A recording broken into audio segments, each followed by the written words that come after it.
Jungle.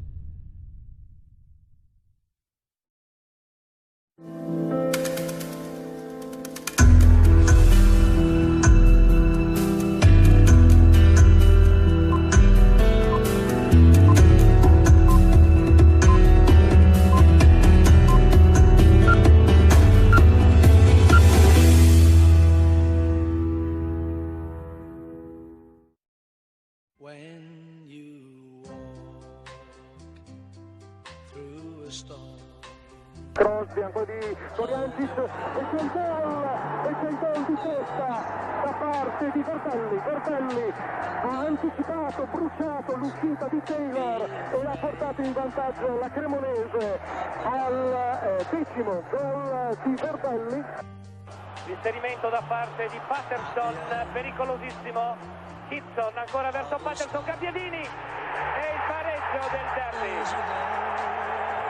Una manovra perfetta al 22esimo con il pareggio da parte di Gabbiadini. Recupera Gianni Biaggi in avanti sulla destra, allarga ancora sulla destra per Floriancis, scende dall'1-2 Floriancis per Gianni Biaggi che vince 2 rimpalli, Gianni Biaggi calcio di rigore, credo sì così è, calcio di rigore atterrato Gianni Biaggi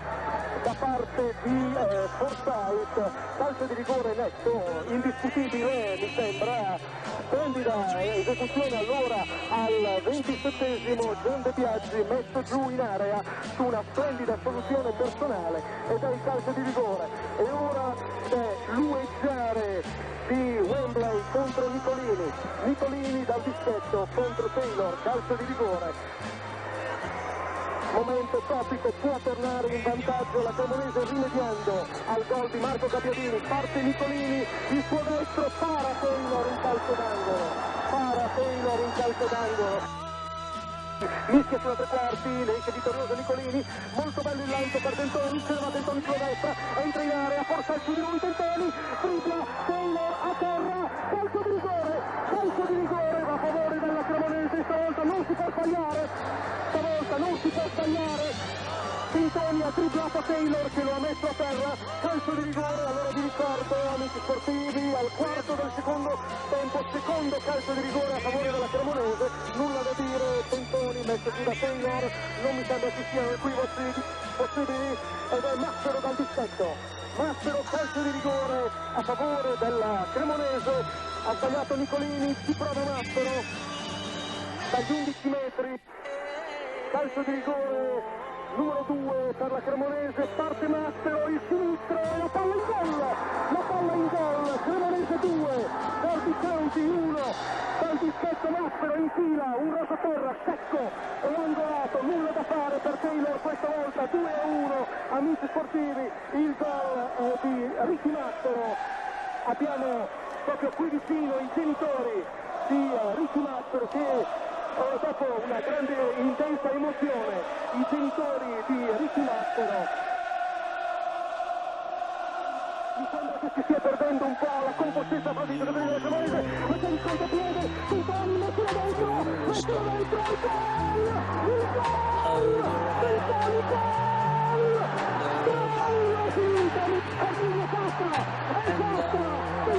dalla curva a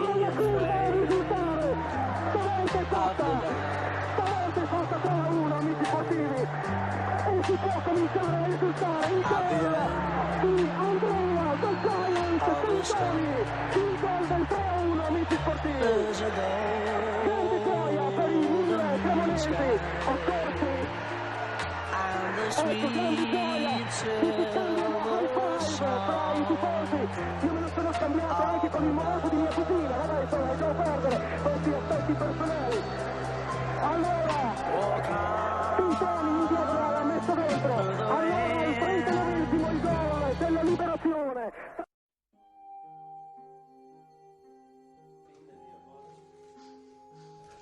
Si presenta in giacca e camicia. Lui, uomo di campo, per l'occasione ha messo da parte la tuta. Mario Montorfano, allenatore della prima squadra. Una notizia che ieri sera ha fatto impazzire il web, con centinaia di commenti sui vari social network. In seguito all'annuncio ufficiale del club, oggi era il grande giorno, quello della conferenza di presentazione. Parte deciso il mister, determinato, così come quando marcava a uomo l'avversario, come quando disse a Rispoli mentre lo cacciava: io un giorno tornerò. Ben presto però la voce si interrompe, le lacrime iniziano a scendere dagli occhi, le emozioni lo travolgono quando ricorda il mitico Erminio Favalli che gli diceva: quando resti per tanti anni nella stessa società o sei un ruffiano o sei una brava persona. Tu Mario sei una brava persona. La Cremonese, casa mia, così la chiama Montorfano, perché per lui il grigiorosso è una seconda pelle, dopo 33 anni trascorsi tra campo e panchina, soprattutto nel settore giovanile, ma senza dimenticare le esperienze del 2001-2002 e del 2011,